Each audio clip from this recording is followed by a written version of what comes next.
Barcelona, España.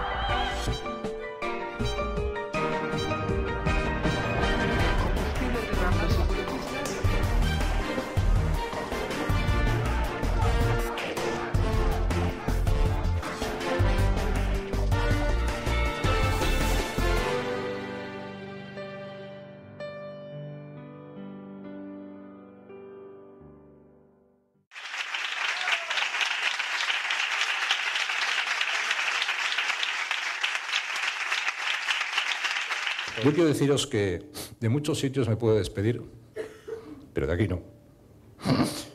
De aquí no.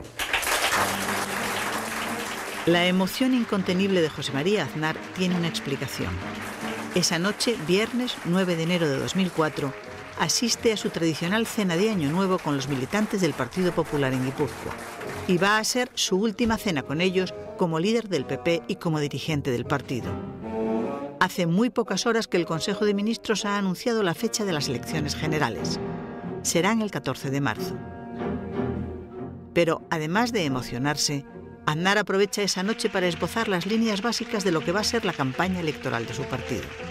Lo que los españoles elegirán el 14 de marzo será entre proseguir un camino de estabilidad y de prosperidad para España, que ha traído empleo, que ha traído oportunidades, que ha traído progreso a nuestro país, o simplemente apostar por el riesgo, por la incertidumbre y por la aventura. Que nadie piense que lo que han sido años de prosperidad económica continuarán como si no pasase nada si se pone en riesgo el pacto establecido en 1978. Gracias por vuestro compromiso político y por construir una alternativa política en el País Vasco, señal de normalidad democrática, de la normalidad que nosotros aspiramos para el País Vasco. De una alternativa que no cede ante los que quieren excluir, ante los que quieren expulsar, ante los que quieren que os vayáis, que nos vayamos todos de aquí. Hace mucho tiempo dijimos que el terror nunca prevalecería en España, nunca prevalecería en el País Vasco. Y el terror será derrotado. Y no faltará mucho para que sea derrotado. Las elecciones generales ya tienen fecha. Votaremos el 14 de marzo para renovar el Congreso y el Senado. Ese mismo día se celebrarán autonómicas en Andalucía. El Consejo de Ministros celebrará una reunión extraordinaria el próximo 19 de enero. La convocatoria se publicará el 20 en el Boletín Oficial. El presidente Aznar someterá al rey el decreto de disolución de las cámaras.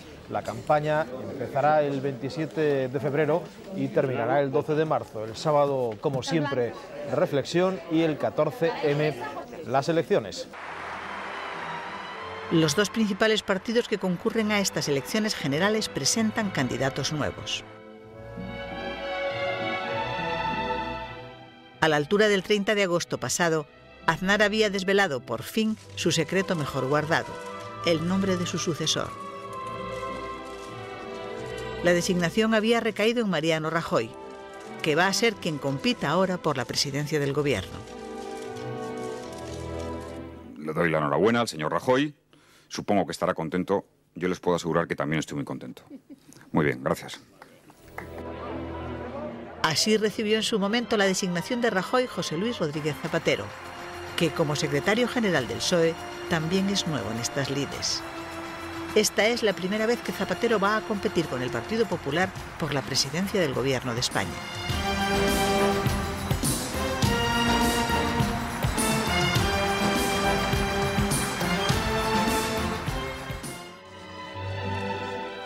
Los sondeos del momento auguran la victoria del Partido Popular.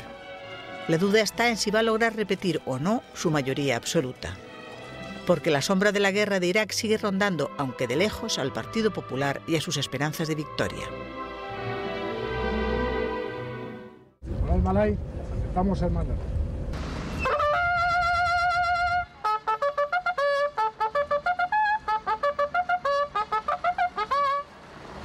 Desde el pasado mes de agosto, tropas españolas están participando, junto con otros contingentes miembros de una fuerza internacional, en la reconstrucción y pacificación de Irak. La operación se puso en marcha una vez terminada la guerra y después de que la invasión del país por una coalición liderada por los Estados Unidos lograra derrocar al régimen de Saddam Hussein. España, con 1.300 soldados de la Brigada Plus Ultra, está integrado en una división multinacional desplegada en la zona centro-sur del país. Y ya ha pagado un precio en vidas humanas. En estos 5 meses han muerto 9 españoles.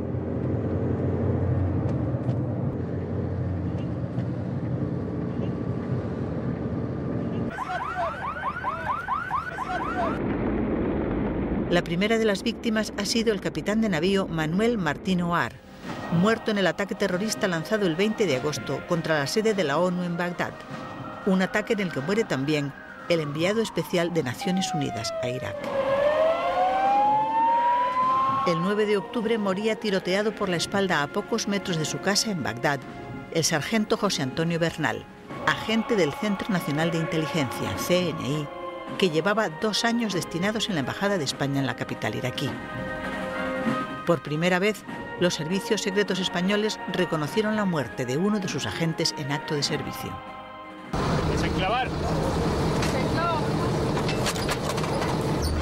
Además de otro sargento muerto por un disparo accidental de un compañero, el episodio más trágico se ha producido el 29 de noviembre pasado, cuando 7 agentes del Servicio Secreto Español caen acribillados a tiros víctimas de una emboscada al sur de Bagdad.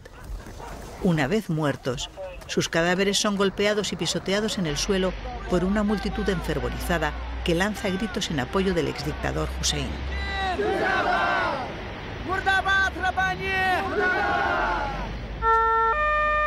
Solo uno de los miembros del convoy logra sobrevivir. El resto de la expedición muere en el ataque.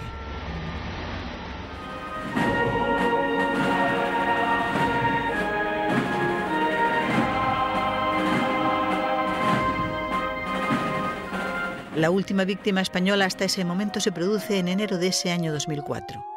Es el comandante Gonzalo Pérez García, oficial de la Guardia Civil integrado en la Brigada Plus Ultra. El comandante recibe una bala en la cabeza cuando el convoy en el que participaba en una operación de control conjuntamente con la policía iraquí es atacado por una banda de salteadores.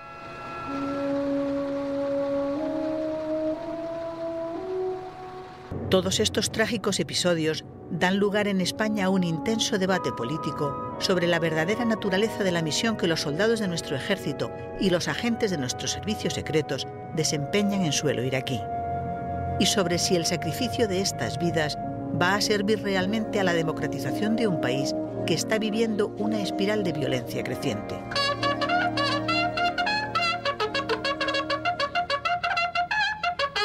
No se muere más que una vez. La muerte llega sin dolor y el morir no es tan horrible como parece. Lo más horrible es vivir siendo un cobarde. 26 de enero. El diario ABC publica una noticia que llena de indignación a políticos y ciudadanos españoles. El número 2 del gobierno catalán, Josep Lluís Carod Rovira, se ha entrevistado en secreto con dirigentes de ETA en el sur de Francia y ha pedido a la banda que deje de matar en Cataluña. La entrevista se produjo el primer fin de semana de enero, cuando Carod llevaba ya 10 días en el gobierno y sin que Pascual Maragall tuviera la menor noticia de semejante encuentro. Carod Rovira confirma lo publicado por el diario ABC. Confirmem, doncs, el contacte, acceptem aquest contacte davant la possibilitat que allà poguéssim conèixer l'anunci d'una treva parcial o definitiva. No fem cap acord, ni cap pacte, ni menys encara cap contraprestació, cosa impossible, entre altres coses, perquè no parlem en nom de cap govern.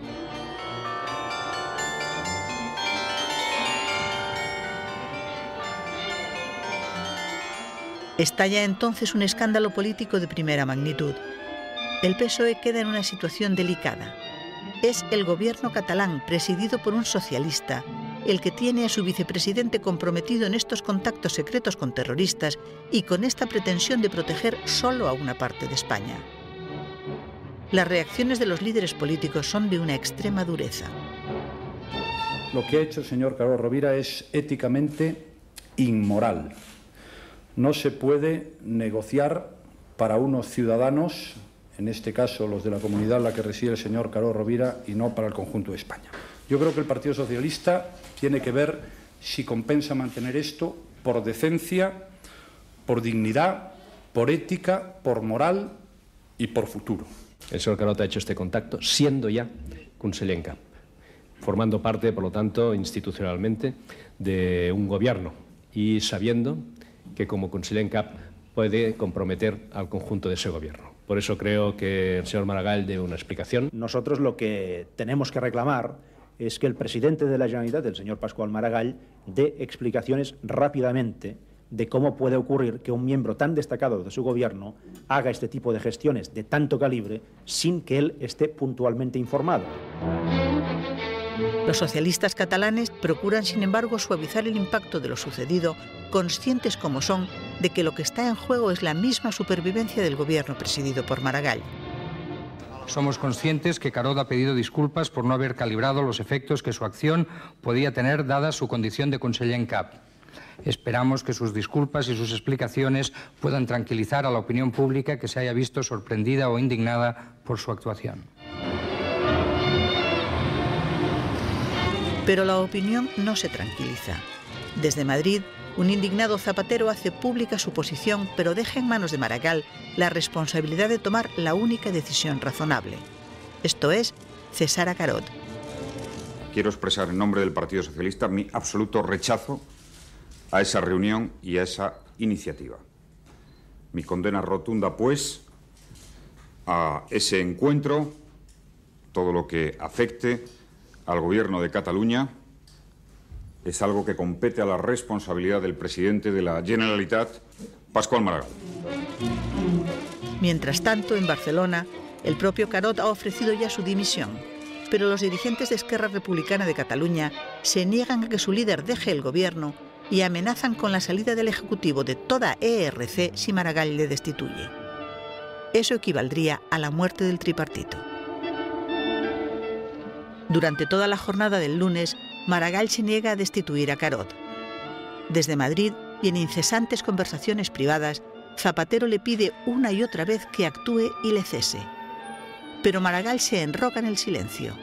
Sabe que con ello se cargaría el gobierno, así que decide aguantar.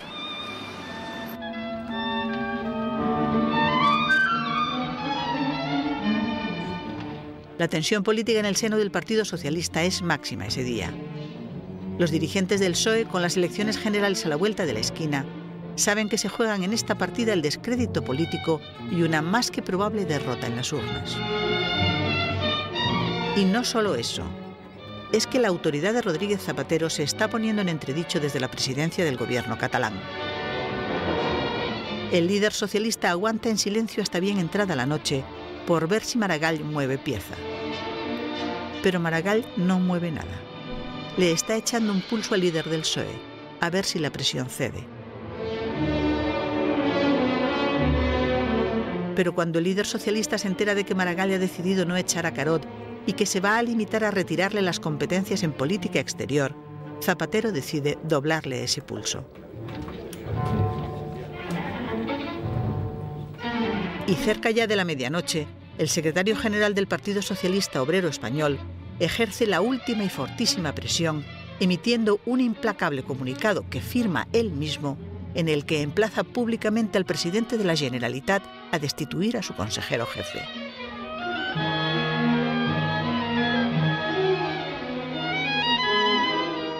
Al día siguiente, martes 27 de enero, ABC ofrece más detalles de la entrevista con los etarras.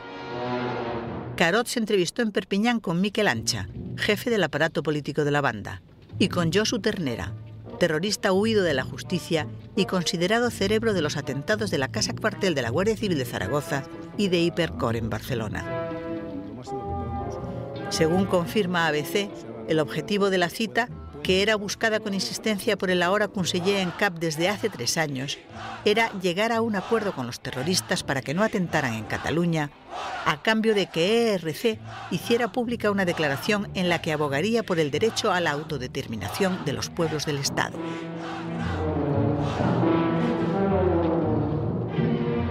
El escándalo crece. El presidente de la Generalitat, Pascual Maragall, ha anunciado una comparecencia pública que una y otra vez se retrasa. Y es que Esquerra Republicana de Cataluña continúa dispuesta a romper el gobierno. La situación es tan explosiva como incierta. Por fin, y gracias a la mediación del conseller Joan Saura de Iniciativa per Catalunya, Maragall encuentra una salida. Mala, pero al menos no letal para su gobierno.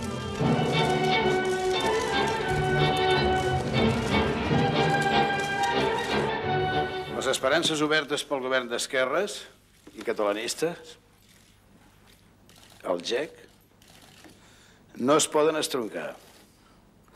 Estan molt per damunt de l'incident que s'ha produït, tot i la seva innegable gravetat. Per tant, doncs, accepto la seva renúncia al càrrec de conseller en cap i reprenc provisionalment les competències que li havien estat delegades personalment com a conseller en cap. Entretant, l'honorable conseller mantindrà la condició de conseller sense cartera o conseller sense atribució de competències. Para entonces, Carod Rovira ha recuperado ya la entereza perdida en los últimos días y consigue hacer un quiebro político con el que salvar la cara ante la militancia y encontrar al mismo tiempo una salida política para él. És el poble de Catalunya, i només el poble de Catalunya, qui ha de decidir si vaig fer bé o no parlant amb ETA per trobar la pau i el final de la violència. És el seu veredicte, l'únic veredicte del poble de Catalunya, al qual em sotmeto. Com que el problema ha sorgit en època electoral i només per motius electorals, per això us anuncio que ho resoldrem electoralment. Seré jo mateix qui encapçalarà la llista d'Esquerra Republicana de Catalunya a la circumscripció de Barcelona a les eleccions de Madrid.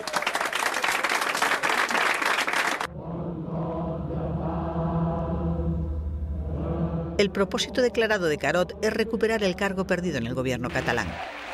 Serán ahora las urnas quien le faciliten o no el regreso a la Generalitat.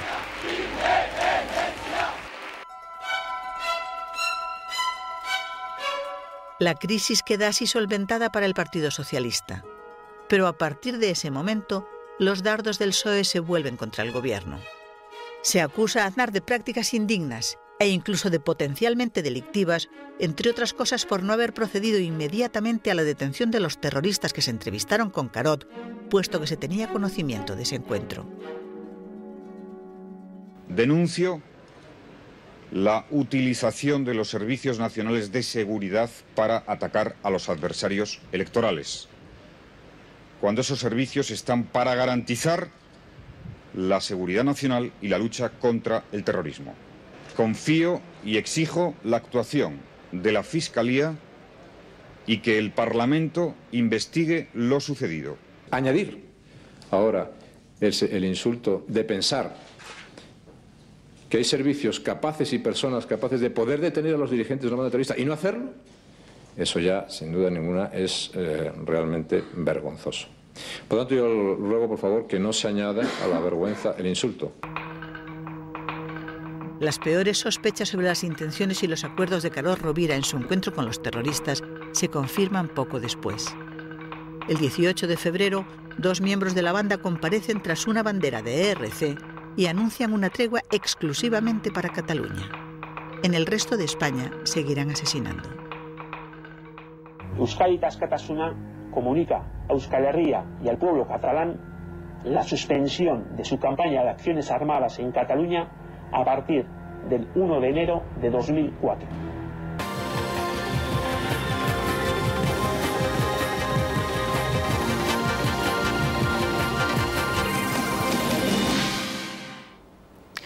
Muy buenas noches, son las 12 en punto y en estos momentos inicia la campaña electoral para las elecciones generales del 14 de marzo. Durante los próximos 15 días, las formaciones políticas pedirán el voto a los electores que deberán decidir la configuración del Parlamento español en la próxima legislatura. A esta hora comienzan los actos electorales de las diferentes formaciones políticas. El Partido Popular inicia esta campaña en la Plaza del Obradoiro de Santiago de Compostela.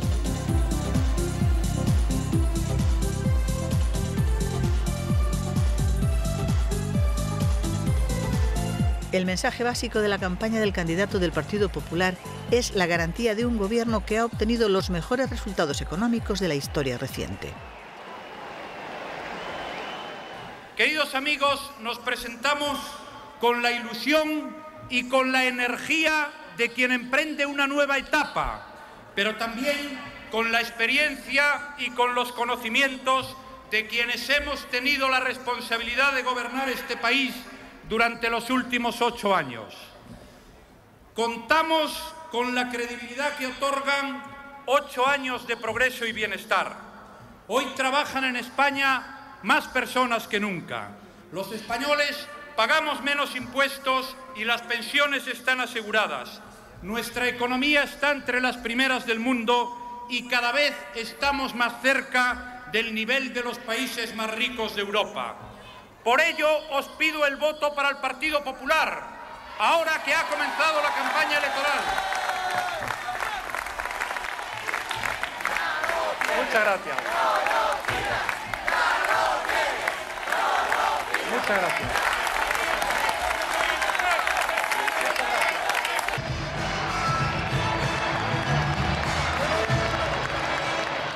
Los dirigentes socialistas, por su parte, están convencidos de que existe una mayoría en España que está harta del modo de gobierno autoritario que ejerce el Partido Popular.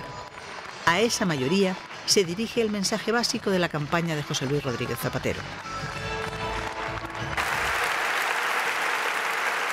Compañeras y compañeros, este país no se merece el gobierno que tenemos. Este país merece una España mejor.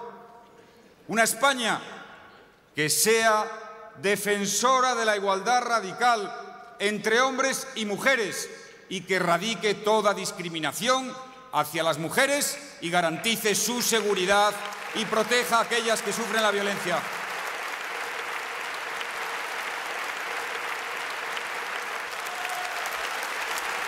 Merecemos una España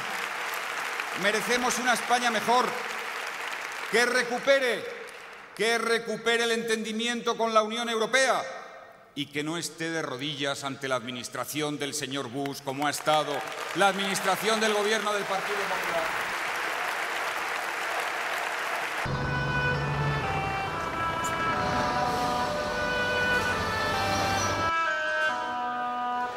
Alcobendas, San Sebastián de los Reyes. Día 4. Madrid, Chamartín. Día 5.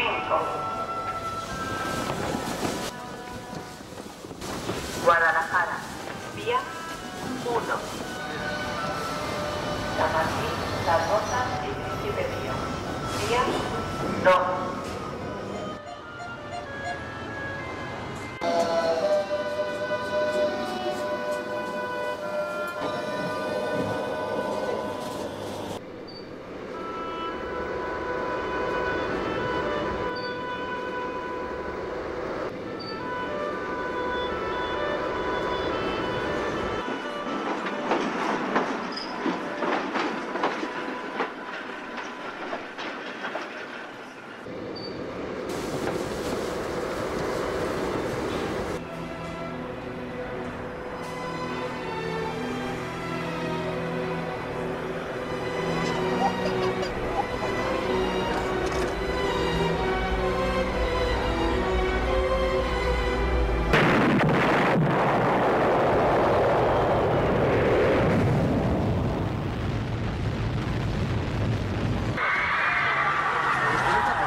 Todo fuera, hay una bomba.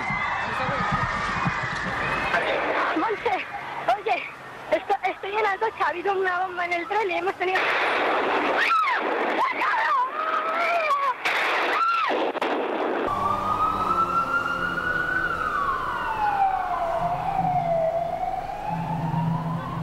...11 de marzo de 2004, 7:39 de la mañana, estación de Atocha. 3 potentísimas explosiones revientan dentro de los vagones del tren que procede de Alcalá de Henares. Hay muchos muertos, aún no se sabe cuántos.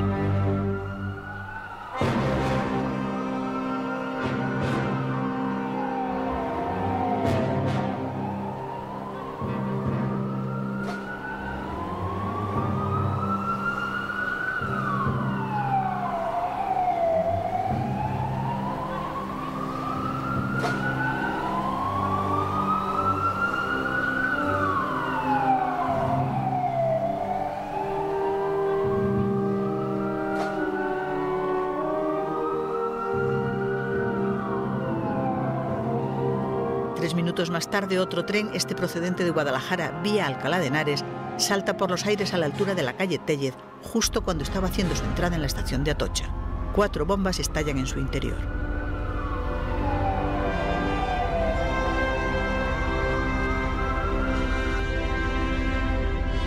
Casi al mismo tiempo, a las 7:41 minutos de la mañana, 2 bombas han hecho explosión en el tren procedente de Alcalá de Henares, que acaba de salir de la estación del Pozo del Tío Raimundo en dirección a Alcobendas. Algunos cuerpos han salido despedidos y han ido a caer al otro lado de las vías.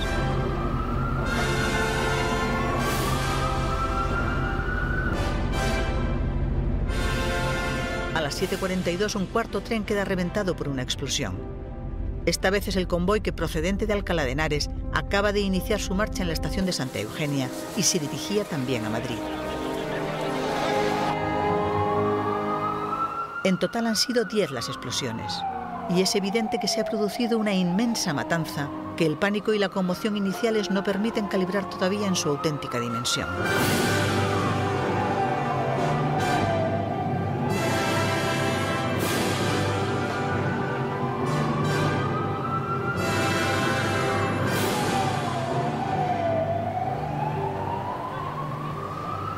Estaba toda la gente tirada en el suelo, ensangrentada, dentro del vagón había un señor con todas las tripas fuera, luego había otro con una raja aquí, hemos sacado a una persona entre el vagón y andén. Cadáveres por el suelo, todo desparramado, todo un vagón, gente ardiendo y gritando.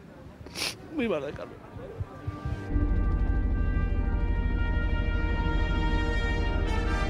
Los que no han muerto en las explosiones van abandonando como pueden los vagones y en los primerísimos instantes vagan aturdidos por las vías.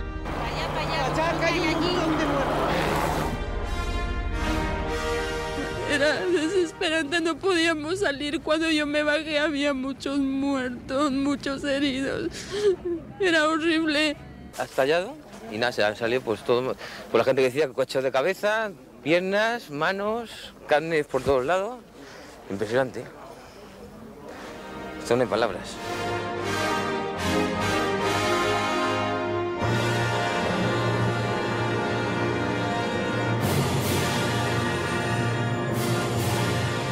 Los servicios de emergencias, que acuden de inmediato a todos los lugares, se ocupan con urgencia máxima de las víctimas que todavía respiran y dejan para más adelante el rescate de los que ya han muerto.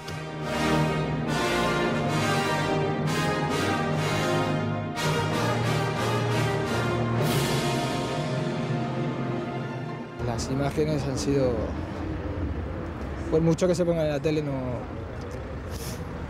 no va a ser nada con lo que se ha vivido allí. Los vecinos que han presenciado desde sus casas lo sucedido acuden inmediatamente a socorrer como pueden, con mantas y agua, a los heridos. Hola, buenos días. He conseguido acceder a las piscinas municipales cercanas a la estación de Atocha, que se han convertido en un improvisado hospital. Aquí hay centenares de personas. Los servicios sanitarios, no los podéis escuchar, dan voces de alarma porque hay personas muy graves. Van a empezar a evacuar en este momento a los que están más leves. La verdad es que esto es terrible. Nadie quiere hablar porque están conmocionados, van llorando, ensangrentados. La ropa hecha jirones en muchos casos. La verdad es que esto es una escena, es terrible. 10 de las personas mueren allí mismo. Otras son llevadas a los hospitales. El número de muertos aumenta sin cesar. A las 10:30 de la mañana, la Audiencia Nacional informa ya de que hay 125 fallecidos. Pero es una cifra todavía muy provisional que seguirá aumentando dramáticamente con el paso de las horas.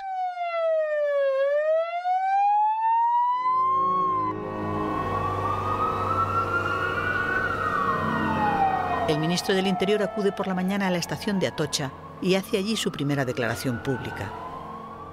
Las prioridades en este momento es la atención a las víctimas.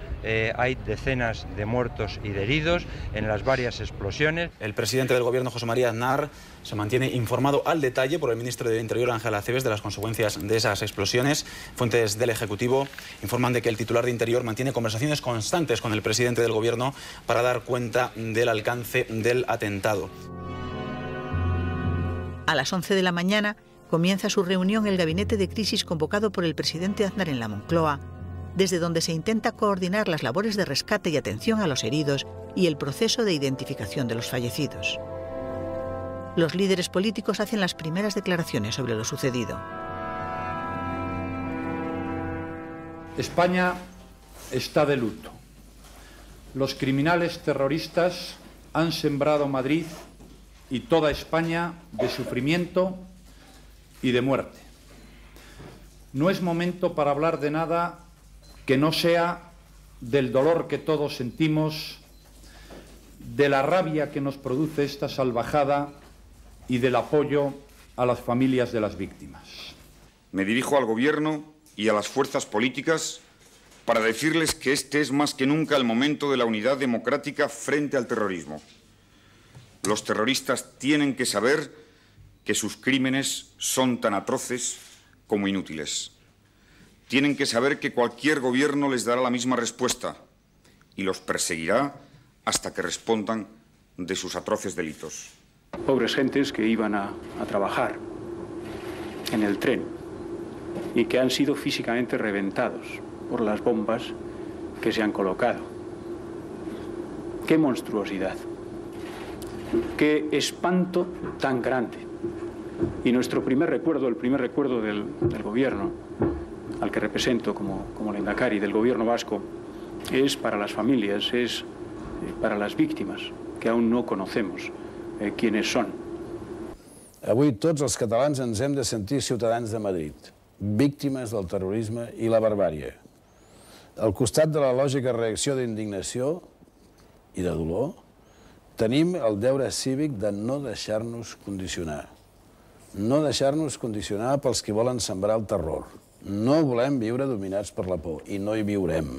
No podemos tolerar que además del dolor y la muerte crezca el miedo. Nuestra responsabilidad es el luto en estos momentos. La campaña ha terminado. El luto por las víctimas, la condolencia y la solidaridad con el pueblo de Madrid. Por favor, ahí, ¿está vale? Los heridos son trasladados a los distintos hospitales de Madrid, mayoritariamente al Clínico, al Gregorio Marañón y al 12 de octubre. Muchos enfermos leves ingresados en esos hospitales reciben inmediatamente el alta para dejar libres las camas para las víctimas, que están llegando por centenares.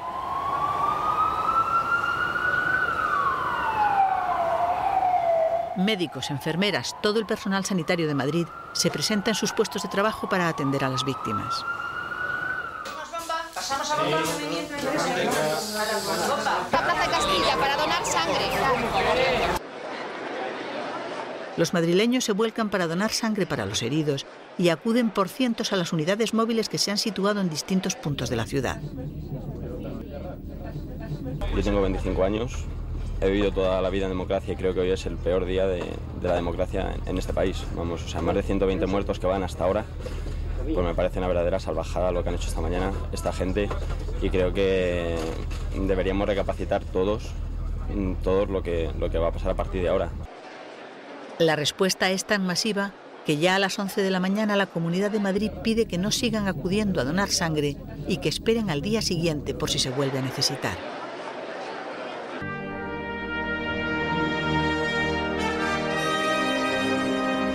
Y empieza entonces el peregrinar por los hospitales de los familiares de personas que viajaban en los trenes y que no contestan a las incesantes llamadas a sus móviles. Perdón, ¿me ha dicho el nombre? No.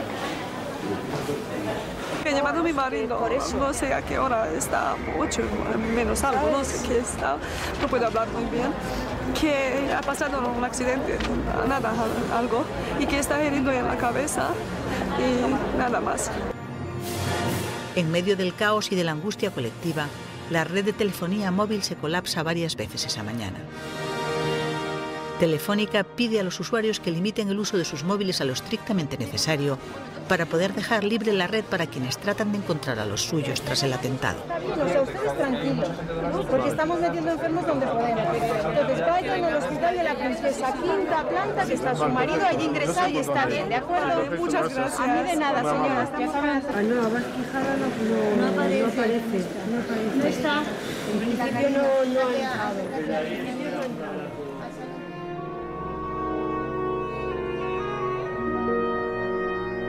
Para entonces, se sabe ya que las bombas han sido colocadas en los trenes dentro de mochilas o bolsas a modo de equipaje, y que la policía ha encontrado varias de esas mochilas con explosivos dentro que no han llegado a estallar. Los TEDx acuden al lugar para intentar desactivar las bombas, pero no lo consiguen. Las bombas acaban haciendo explosión, pero ya sin causar daños.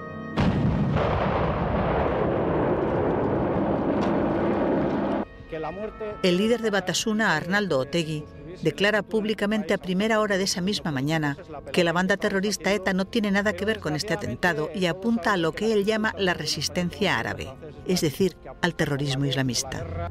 Pero nadie le cree. En ese momento los españoles no tienen dudas de que la autora de esta atrocidad ha sido la banda terrorista ETA.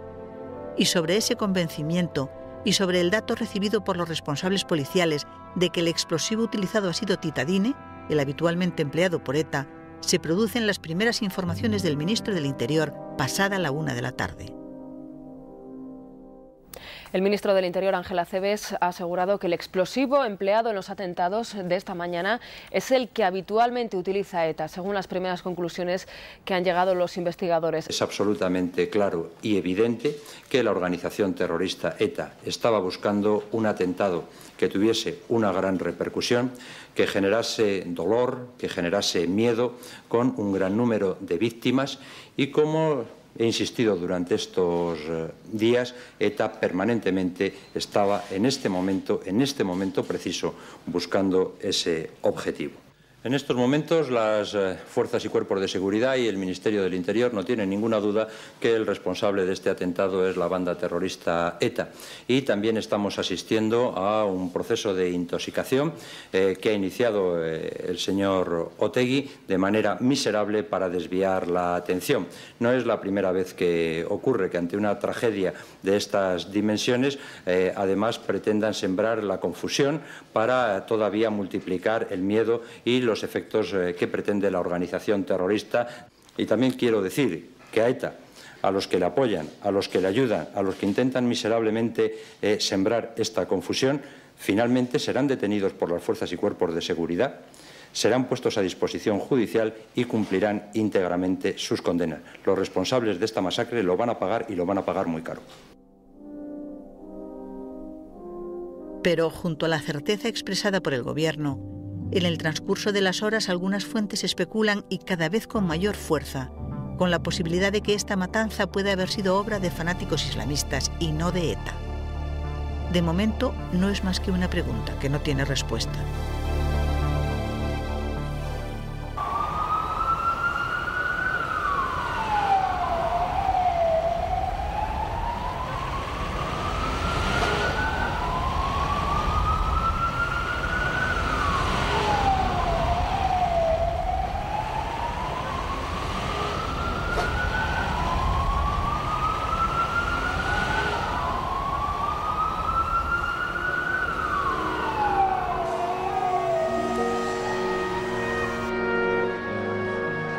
Uno de los pabellones de la Feria de Madrid se habilita como morgue improvisada. Allí es donde van llegando los cadáveres y los restos humanos encontrados para su identificación. En esos momentos, 70 médicos forenses se encuentran ya en el pabellón 6 de IFEMA, realizando las tareas de identificación. Un trabajo en algunos casos muy difícil, dado que hay numerosos cadáveres completamente descuartizados.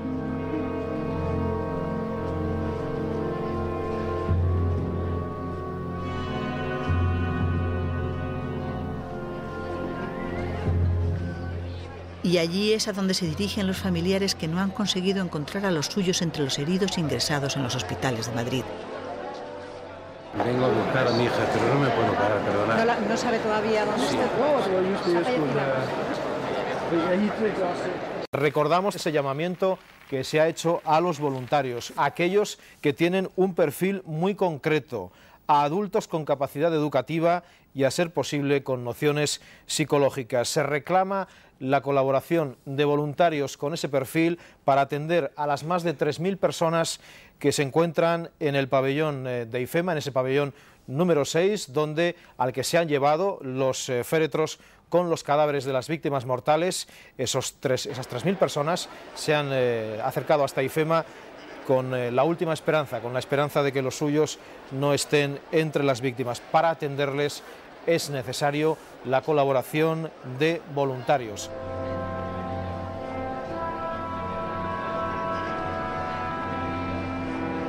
Una legión de voluntarios, psicólogos y asistentes sociales se presenta para ayudar a las familias.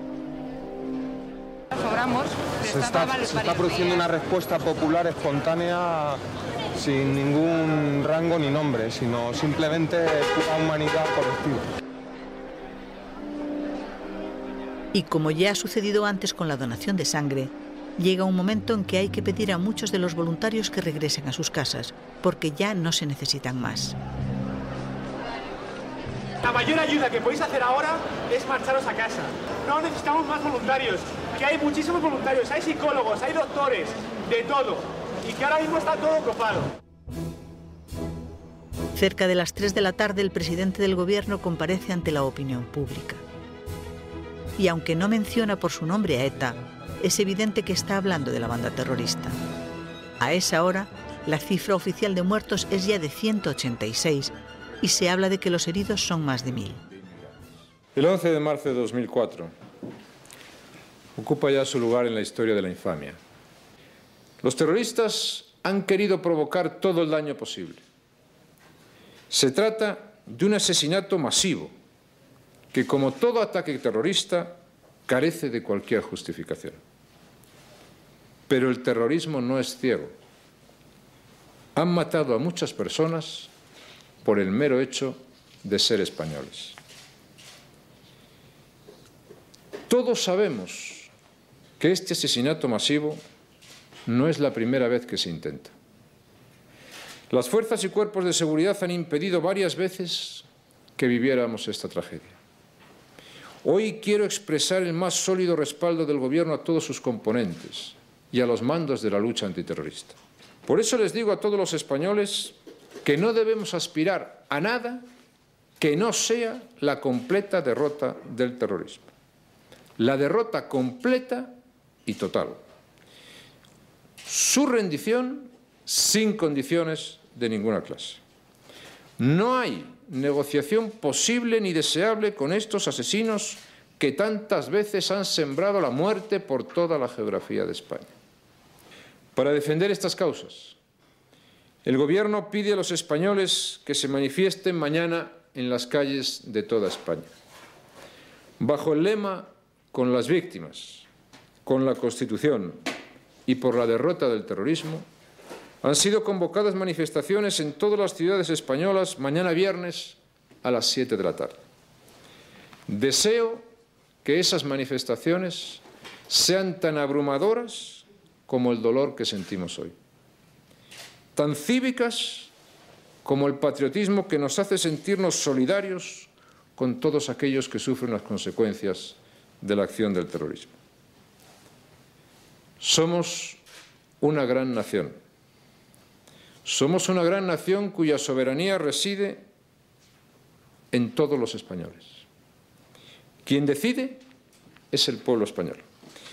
Y nunca permitiremos, no vamos a permitir nunca, que una minoría de fanáticos nos imponga nuestras decisiones sobre nuestro futuro nacional. A la hora en que el presidente del Gobierno se dirige a los españoles, en las instalaciones de la Comisaría General de Información de la Policía en Canillas, se está inspeccionando el interior de una furgoneta Renault tipo Kangoo robada.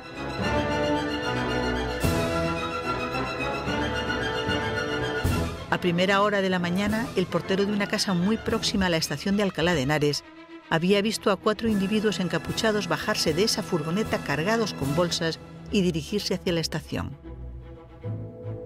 Avisada la policía y una vez hecha la primera inspección superficial sobre el terreno, la furgoneta es examinada a fondo en Canillas.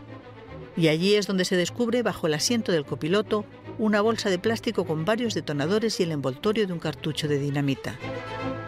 Y en la radio de la furgoneta, una cinta de cassette en árabe con versículos del Corán. Pasadas las 8 de la tarde, el ministro del Interior vuelve a comparecer ante la opinión pública para dar cuenta del hallazgo de la furgoneta Kangoo y de lo que había en su interior. Esta mañana me comprometí a darles todo tipo de información que pudiese ser conocida por la opinión pública. Se ha localizado una furgoneta en Alcalá de Henares que había sido sustraída en Madrid el pasado día 28 de febrero y en el asiento delantero se han localizado 7 detonadores y también, entre otras cintas, se ha encontrado una en árabe que contiene versículos del Corán dedicados a la enseñanza. Esto ha hecho que acabe de dar instrucciones a las fuerzas y cuerpos de seguridad para que no descarten ninguna línea de investigación. Insisto, la prioritaria, la que la policía y la Guardia Civil considera, igual que esta mañana, esencial, es la de la banda terrorista ETA, pero acabo de dar instrucciones para que no se descarte ninguna y, por tanto, se abran todo tipo de vías de investigación para llevar a la detención de los responsables del atentado de esta mañana. En estos momentos, los datos que puedo facilitarles en cuanto al número de heridos y muertos: 192 muertos, 1.421 heridos. Esta mañana, perdone que insista, sí, sí. Lo considero importante. Esta mañana decía usted en el Palacio de la Moncloa que no le cabía ninguna duda de la autoría de ETA. ¿Mantiene esa afirmación en este momento? Sí, yo he dicho que no tenía ninguna duda que ETA, y he dicho por qué. ETA estaba buscando un gran atentado en Madrid. Los precedentes que tenemos desde Nochebuena hasta aquí eran evidentes. El modus operandi también ha sido el mismo que el del día 24 de diciembre, una importante carga de explosivos, como había ocurrido la semana pasada, y buena prueba de ello es que teníamos desplegado todo un operativo policial precisamente tratando de evitar un nuevo atentado de la organización terrorista, más aún con la utilización de mochilas y todos los modos de atentar de la organización terrorista. Por tanto, esto que decía esta mañana era la línea que las fuerzas y cuerpos de seguridad, que el Ministerio del Interior y que yo mismo considero que era la correcta y que además sigue siendo la prioritaria. Ahora ha aparecido un indicio de estas características y, por tanto, nuestra obligación y nuestra responsabilidad es abrir otra línea de investigación y, además, venir a contársela a ustedes con toda claridad y con toda transparencia, dado que creo que los ciudadanos tienen derecho a ser informados de las líneas de investigación cuando se ha producido una tragedia de este alcance y de estas características. Minutos después de que acabe la intervención del ministro del Interior, el diario londinense Al-Quds, que se edita en árabe, informa que ha recibido un comunicado en el que unas llamadas brigadas Abu Hafs al-Marri, vinculadas a Al-Qaeda, se atribuyen el atentado. La policía da poco crédito a esa reivindicación, pero los rumores sobre una posible autoría islamista se disparan. En la sede del Partido Socialista, sus dirigentes comentan en privado que están recibiendo informaciones de sus contactos en la policía que les dicen que las pistas apuntan al terrorismo islamista y no a ETA. Por primera vez desde el intento de golpe de Estado en febrero de 1981, el rey envía un mensaje a la nación. La barbarie terrorista ha sumido hoy a España en el más profundo dolor, repulsa e indignación. Mujeres, hombres, niños, ciudadanos libres de todas las edades y ocupaciones, incluso de otros países que se acercaban a sus destinos, escuelas y trabajos, se han encontrado brutalmente confrontados con la muerte y el sufrimiento. Un escenario de pesadilla se ha apoderado de todos los hogares españoles para mostrar la cara más cruel y asesina del terrorismo. En estos trágicos momentos Quiero hacer llegar a las familias de las víctimas mi más profundo afecto y el de toda mi familia. Con todos querría fundirme en un abrazo cargado de consuelo y tristeza. Siempre estaremos con vosotros, con todos aquellos que sufren las consecuencias de una locura macabra sin justificación posible. El desaliento no está hecho para los españoles. Somos un gran país que ha demostrado con creces su capacidad para superar retos y dificultades. Un país que bien sabe que frente a la sinrazón y la barbarie solo cabe la unidad, la firmeza y la serenidad. Que no haya duda, el terrorismo nunca conseguirá sus objetivos, no conseguirá doblegar nuestra fe en la democracia ni nuestra confianza en el futuro de España.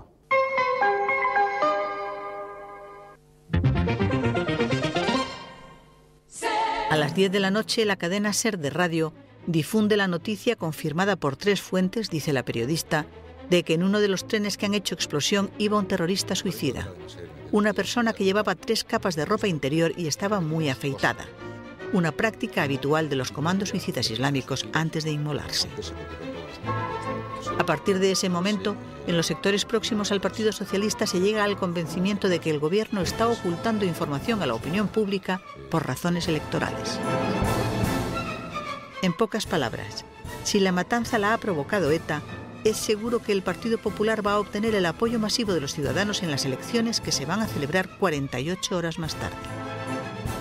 Pero si los autores de esta tragedia están relacionados con Al-Qaeda, es más que probable que los españoles vayan a acusar a Aznar y a su gobierno de haber puesto a España en el punto de mira del terrorismo islamista por su apoyo a la invasión de Irak, y que le retiren sus votos.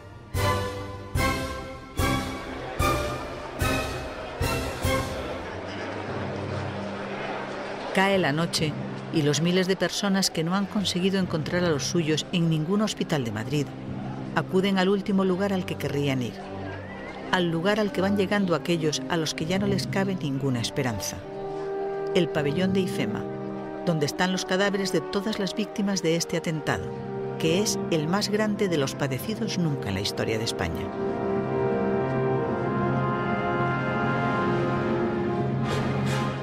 Durante toda la noche trabajan sin descanso forenses, psicólogos y voluntarios.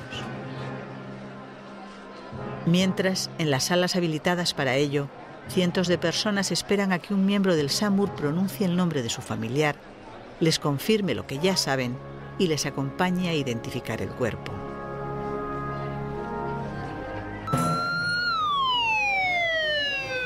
A las 2 de la madrugada, en la comisaría del Puente de Vallecas, a donde se han llevado todos los efectos sin identificar procedentes del tren de la estación del Pozo, una funcionaria policial descubre dentro de una bolsa de deportes azul un teléfono móvil unido por unos cables a un paquete envuelto en una bolsa de plástico.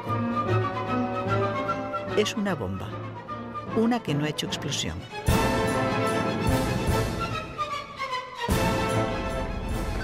Cerca de las 5 de la madrugada, un responsable de los TEDx consigue, con enorme riesgo para su vida, desactivar esa bomba. El teléfono que estaba conectado al explosivo y la tarjeta prepago que lleva en su interior va a proporcionar las valiosísimas pistas que van a permitir en un tiempo récord las primeras detenciones. Y va a proporcionar 2 evidencias más, que se conocen pocas horas más tarde. Los análisis realizados por la policía científica dicen que el detonador no es de los que usa ETA en sus bombas y que el explosivo no es titadine, el habitualmente utilizado por la banda, sino dinamita de la marca Goma 2 Eco.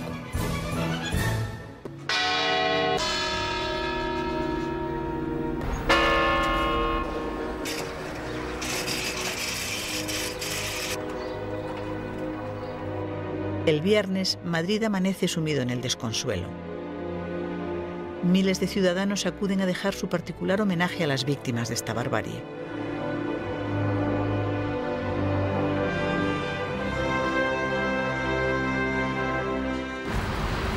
No puedo hablar. Fue horrible el miedo que pasaba. Que paguen las personas que han hecho esto, que han destrozado tantas vidas humanas y tantas familias.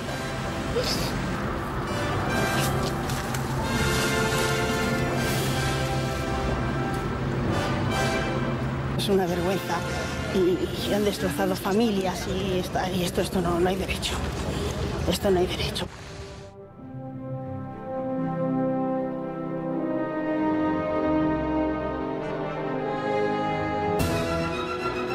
A primera hora de la mañana de ese viernes, el secretario de Organización del PSOE, José Blanco, acusa públicamente al gobierno de estar ocultando información.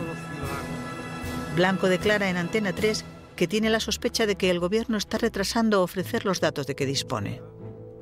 La obligación del gobierno es decir la verdad, dice Blanco.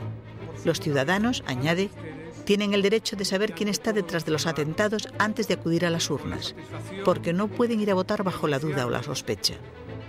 Exijo, dice José Blanco, que el gobierno no oculte la información como ha hecho otras veces. En términos mucho más suaves, pero en una dirección parecida, se pronuncia esa misma mañana el líder socialista José Luis Rodríguez Zapatero. Tengo el convencimiento de que se producirá el descubrimiento de los culpables y que pagarán por ello. Y quiero pedirle al gobierno que informe con la mayor diligencia posible.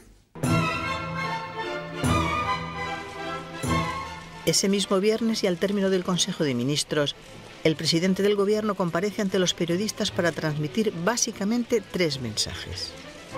1.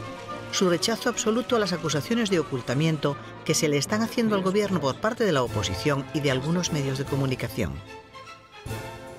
No hay en ningún caso, ningún aspecto que se refiera a los atentados cometidos ayer en Madrid, que pueda conocer el Gobierno, que no ha sido puesto en conocimiento de la opinión pública.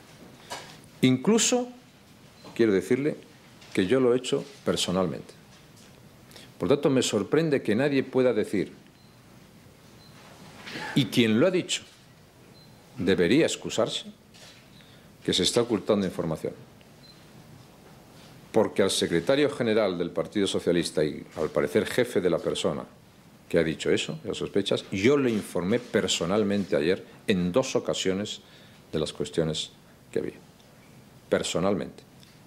Como lo hice con el líder del Partido Popular, señor Rajoy, y como lo hice con todos los directores de medios de comunicación escritos de Madrid y de Barcelona. El Gobierno, antes y ahora, y en tanto dure la responsabilidad que tiene, mantendrá íntegramente el compromiso de transparencia que siempre y sin ninguna excepción ha cumplido con los ciudadanos españoles. El segundo mensaje que Aznar envía insiste en las razones que el gobierno tiene para señalar a ETA como principal sospechosa de la matanza. ¿Es que alguien piensa que un gobierno con 2 dedos de frente en España, después de 30 años de terrorismo, ante un atentado como el de ayer, no tiene que pensar lógicamente, razonablemente, que puede ser esa banda su autora? Como ha ocurrido, como es natural a la inmensa mayoría de los ciudadanos españoles y también a muchos responsables institucionales. ¿Qué pretendía esa organización terrorista cuando quería entrar la semana pasada en Madrid 500 kilos de explosivos? ¿Qué quería? ¿Qué querían los terroristas que fueron detenidos y que se dirigían el día de Nochebuena a la estación de Chamartín para hacer volar los trenes y volar la estación de Chamartín? El tercer mensaje del presidente del Gobierno está dirigido a los inmigrantes irregulares que han sido víctimas del atentado y también a sus familias. He dado instrucciones al ministro del Interior para que con carácter extraordinario se proceda a la regularización de la situación de todas las víctimas de los atentados de ayer y de sus familias que pudieran encontrarse en situación irregular en su condición de inmigrantes. Quiero comunicarles, además, que el Consejo de Ministros ha acordado conceder, a solicitud de los afectados, la nacionalidad española por carta de naturaleza a las víctimas y los familiares directos de esas personas de otras nacionalidades que lo soliciten.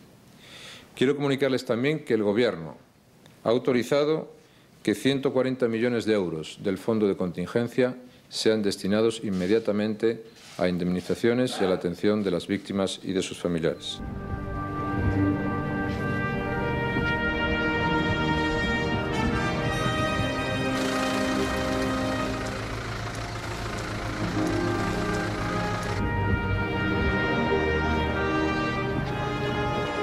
En la mañana del viernes son enterradas las primeras víctimas, una vez que los forenses han concluido las autopsias de todos los cadáveres, aunque solo han podido identificar a 125 de ellos.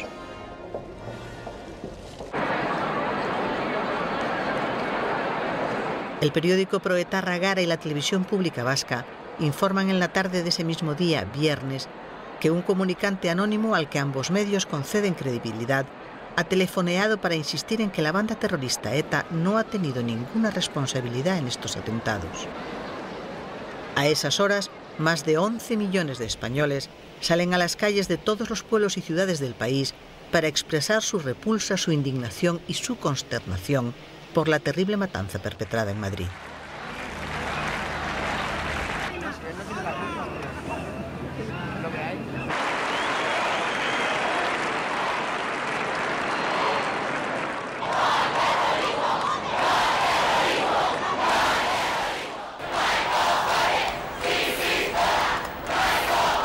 Esta es la mayor manifestación de duelo y de ira que se ha producido nunca en la historia de España, tan frecuentemente golpeada por el terrorismo, aunque jamás con la trágica magnitud de ahora.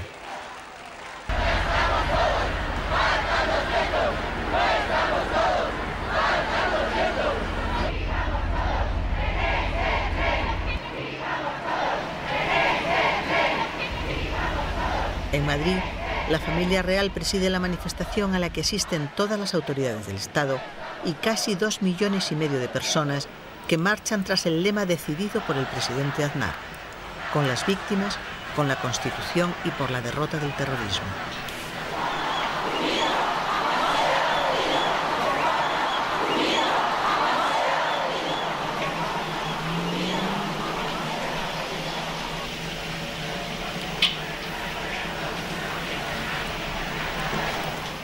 Pero en la manifestación de Madrid, a los gritos contra los terroristas y el recuerdo de las víctimas, se suman otros gritos que acompañan el paso del presidente Aznar y los miembros del gobierno y que exigen que se identifique de inmediato y con absoluta claridad a los autores del atentado.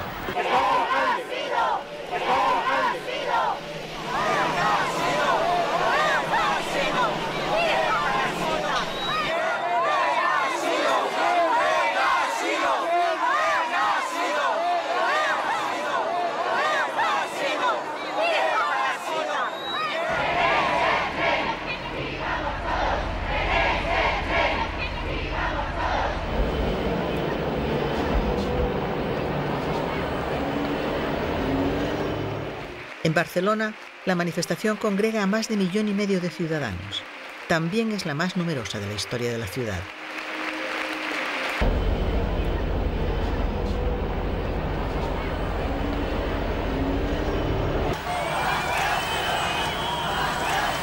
Al término del acto, un numeroso grupo intenta agredir físicamente y al grito de «asesinos» al vicepresidente del gobierno, Rodrigo Rato, y al presidente del PP catalán, Josep Piqué.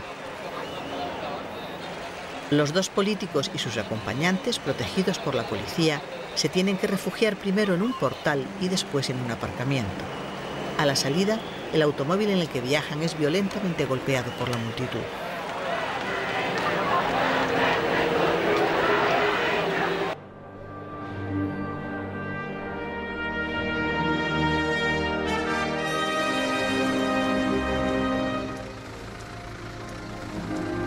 Sábado 13 de marzo, víspera de las elecciones generales. Los cadáveres identificados son ya 153. Los familiares y amigos siguen enterrando y llorando a los suyos.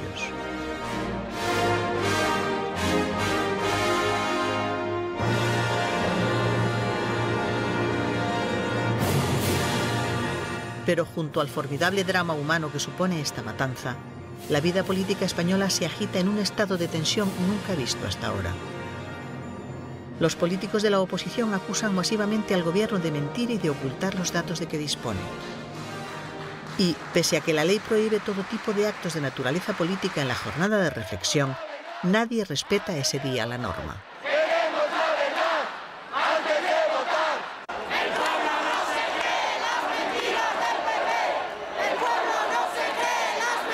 Miles de personas empiezan a concentrarse ante la sede del Partido Popular en Madrid. Convocados a través de mensajes de teléfono móvil, Culpan al gobierno de los casi 200 muertos por haber respaldado la invasión de Irak y le acusan además de no estar diciendo la verdad sobre la identidad de los autores de la matanza.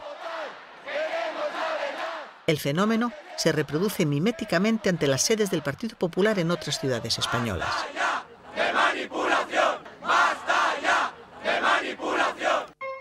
A las 8 menos 10 de la tarde, la cadena SER de radio da la noticia de que la policía ha detenido a 5 sospechosos supuestamente relacionados con el integrismo islámico.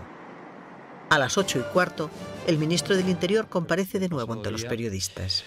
Creo de relevancia informarles que a primera hora de esta tarde se ha producido por miembros del Cuerpo Nacional de Policía 5 detenciones, 3 de ciudadanos de nacionalidad marroquí, 2 ciudadanos de nacionalidad hindú y hay otros 2 españoles de origen hindú que en estos momentos se les está tomando declaración.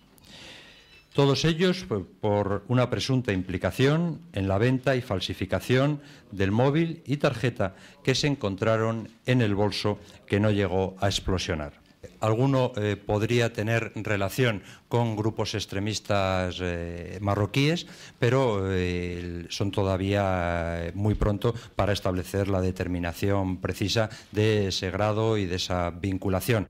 Insisto, es el inicio de la investigación, pero desde luego abre una vía muy importante para avanzar. Las detenciones de las que habla el ministro del Interior se han producido hacia las 3:30 de esa tarde. 2 de los hindúes detenidos son dueños de una tienda de decomisos en Alcorcón. Ellos son los que identifican al hombre al que vendieron un lote de tarjetas de teléfono móvil. Entre ellas, la tarjeta que llevaba el teléfono de la mochila bomba que no llegó a explotar en el tren del Pozo.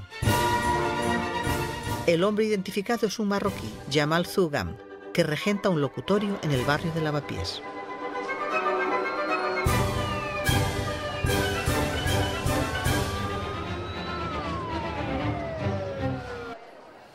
Soy Mariano Rajoy, secretario general del Partido Popular y candidato a la presidencia del Gobierno. He acudido urgentemente a la sede nacional del Partido Popular porque se está produciendo en estos momentos una manifestación ilegal e ilegítima que rodea toda nuestra sede, imputando además graves delitos al Partido Popular. Comparezco ante la opinión pública para informar de estos hechos gravemente antidemocráticos. Pido desde aquí y exijo a los convocantes de esta manifestación ilegal que cesen en su actitud y concluya este antidemocrático acto de presión sobre las elecciones de mañana. A lo largo del día de hoy, dirigentes de partidos políticos que prefiero no mencionar han realizado manifestaciones públicas que sin duda han influido en esta convocatoria que está teniendo lugar. Y esta manipulación no la vamos a consentir. Agradezco a los militantes y simpatizantes de mi partido las muestras de solidaridad que están llegando a esta sede y también pido a todos los dirigentes del Partido Popular que mantengan la serenidad democrática como hasta ahora y que demos una lección de convivencia. Y mañana que todos los ciudadanos españoles acudan a las urnas a votar libremente y sin sentirse coaccionados como mejor respuesta frente al terrorismo. Muchas gracias. Estamos también a la espera de que se produzca una intervención ante los medios de comunicación por parte del responsable del Partido Socialista, Alfredo Pérez Rubalcaba. Quisiera inicialmente decirles que comparezco por voluntad expresa del secretario general del Partido Socialista, José Luis Rodríguez Zapatero, que ha querido ajustarse escrupulosamente a las reglas del juego democrático en esta jornada de reflexión. Los ciudadanos españoles se merecen un gobierno que no les mienta, un gobierno que les diga siempre la verdad. El Partido Socialista conocía las líneas de trabajo de las fuerzas y cuerpos de la seguridad del Estado. A pesar de ello, por sentido del Estado, por respeto a la memoria de las víctimas, hemos estado callados cuando desde el Gobierno se hacían descalificaciones y afirmaciones que no siempre se han correspondido con la verdad. Nunca utilizaremos el terrorismo en la confrontación política. Esta ha sido y será siempre nuestra actitud y nuestro comportamiento. Hoy es el día de la reflexión. Mañana los españoles tenemos la ocasión, con nuestra participación en las elecciones generales, de homenajear a las víctimas y de reforzar una vez más nuestras convicciones comunes, la paz y la libertad. Los ciudadanos quieren conocer toda la verdad sobre los horribles sucesos acaecidos en Madrid en los últimos días. Y la verdad, toda la verdad se acabará sabiendo. Ese es nuestro compromiso con las víctimas.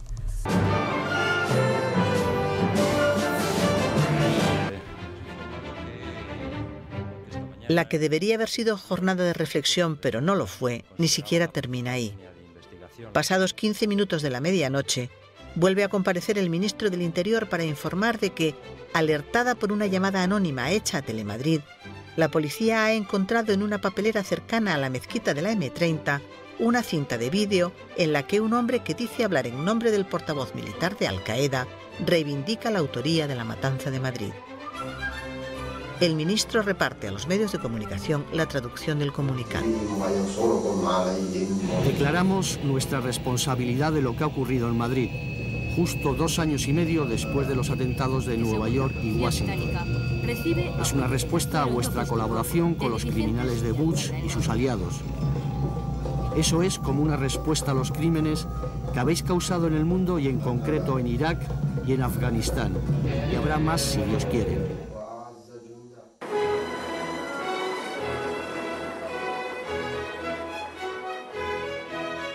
En estas condiciones, los españoles acuden a las urnas. Es domingo 14 de marzo. Antes del atentado, el Partido Popular partía como favorito en las encuestas. Pero eso era antes del atentado. Ahora, la televisión ofrece a los españoles una imagen que habría resultado completamente imposible tan solo una semana atrás. La de Ana Botella, la mujer del presidente del gobierno, deshecha en lágrimas en el momento de depositar su voto en las urnas. Es la amarga culminación de una legislatura en la que José María Aznar había hecho de la lucha contra el terrorismo su más absoluta prioridad.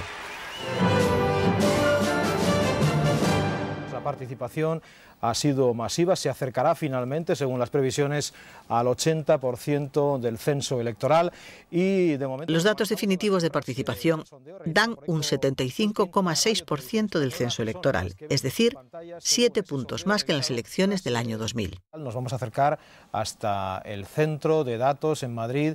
Allí sigue Genaro Castro. Genaro, buenas noches. Cuéntanos novedades.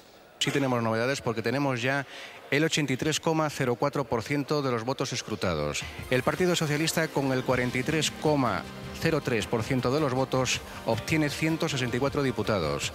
El Partido Popular, con el 37,31%, 148 diputados. Convergencia y... Esa noche se produce el vuelco electoral más espectacular, por inesperado, de la historia de la democracia.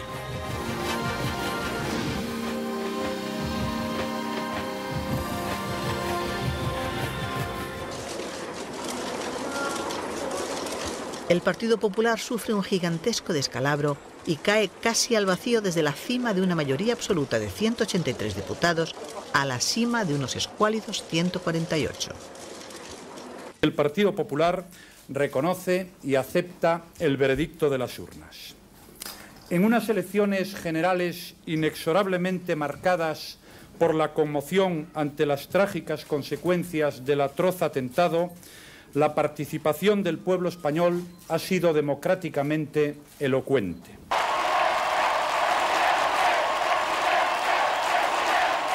El Partido Socialista gana las elecciones y lo hace con un salto impresionante que no le da la mayoría absoluta, pero sí le permite gobernar.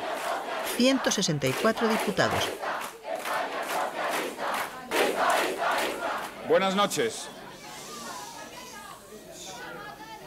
Me dirijo no solo a quienes os habéis desplazado hasta aquí, sino a los millones de ciudadanos que nos están siguiendo desde sus hogares, y en especial a los cientos de familias que aguardan noticias de sus seres queridos en las salas de espera de los hospitales, y a quienes